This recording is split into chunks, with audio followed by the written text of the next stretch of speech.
Hello. All right, today we are, you're in it, sorry. There we go. We'll go sideways for her. We are talking about sauces and dips. Oh, I can take my hair out. And so sauces and dips and the calories and how important it is to track them. Sometimes we tend to forget about those little things. Actually, I want to grab one more thing. Butter. Yes, my butter looks a little scary. But they are so important to track. And there's a couple ways to track your sauces and dips and dressing. So first way, this is probably the easiest way that I use is actually, well, I'll just do it on a plate. Let me see. I have my scale right here. I'm going to kneel down because I'm a giant. I'm 5'11", 5 feet 11 inches tall. So you can't see me if I stand up. So first thing I do is I put my plate on my scale and turn it on. And I wish I could show this to you. I could probably turn it around. You might be able to see it. And it's zeroed out. Let me make sure it's grams. Yep. And this is what I do. I'll build my plate and pour my dressing or sauces on it.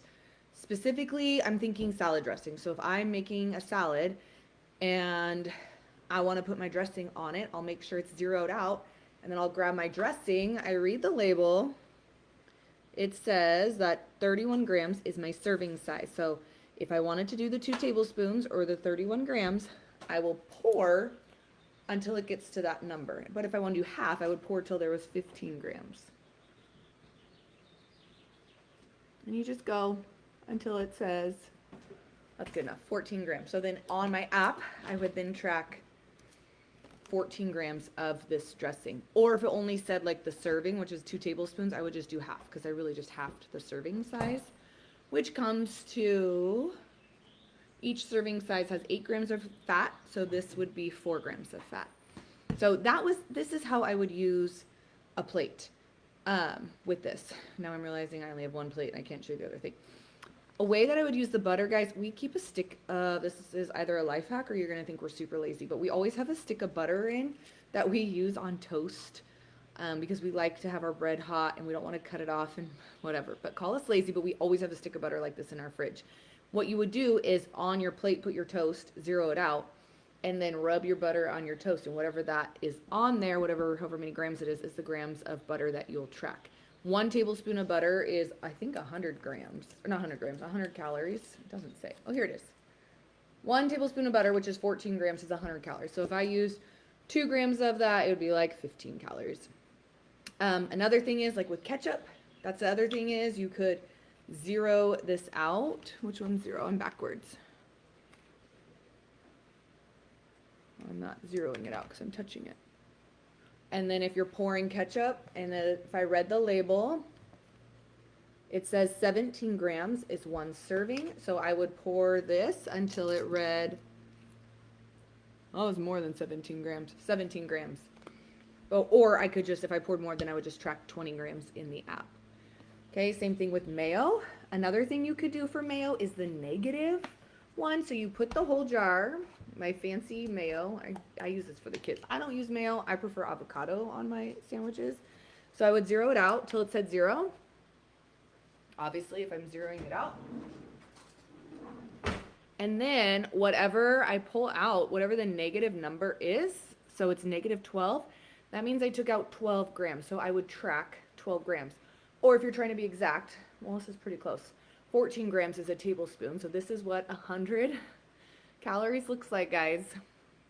Hold on.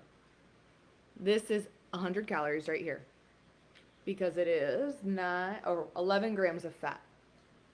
11 times, it's pure fat. 11 times 9 is 99. So that is how you could do that, is the negative. And then one more thing about sauces and dips, guys, if you have not started tracking that. Oh, one other hack. Mustard is 0 calories. So an easy swap is to trade your mayo, which has 100 calories per tablespoon, for mustard, which is 0 calories. Again, fancy store brand.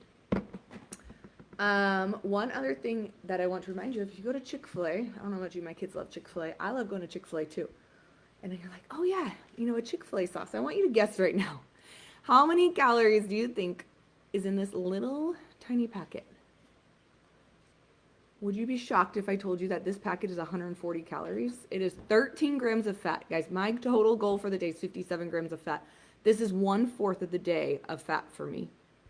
That is crazy. It is more than a tablespoon of butter. It is more than a tablespoon of mayo. Well, it's probably mayo based, but 140 calories in this little thing. Simple swaps to make. Ketchup, this is 20 grams or 20 calories.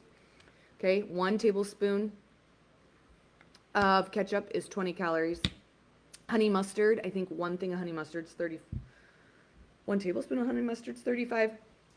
You'd have to double check the brands, but honey mustard is an easier one, or buffalo sauce. Buffalo sauce has very few calories in it. That's another easy swap for sauces and dips. But Chick-fil-A sauce and ranch are going to be 140 calories per container. And I don't know about you, but my kids use like 2 or 3 of these. I'm like, that's a lot. It's a lot. I think that's what it is. Honey mustard, I think, is 70 for the package, but I only use half of it, so it's 35 calories for what I use. I love honey mustard. So yeah, that's sauces and dips. A couple ways to track it. So like pre-portioned ones, I wrote on the back so I wouldn't forget. Or measuring out on this, or scaling it to 0 and pulling it out. Either zeroing it out and pouring on, or zeroing it out, pouring, and then calculating the negative number once you put on. So I hope that was helpful to you. Let me know if there's any other tips that you have or something that I missed. You know, we're always trying to do a little bit better and learn something new. So if there's another strategy or tip that you have, I would love to know.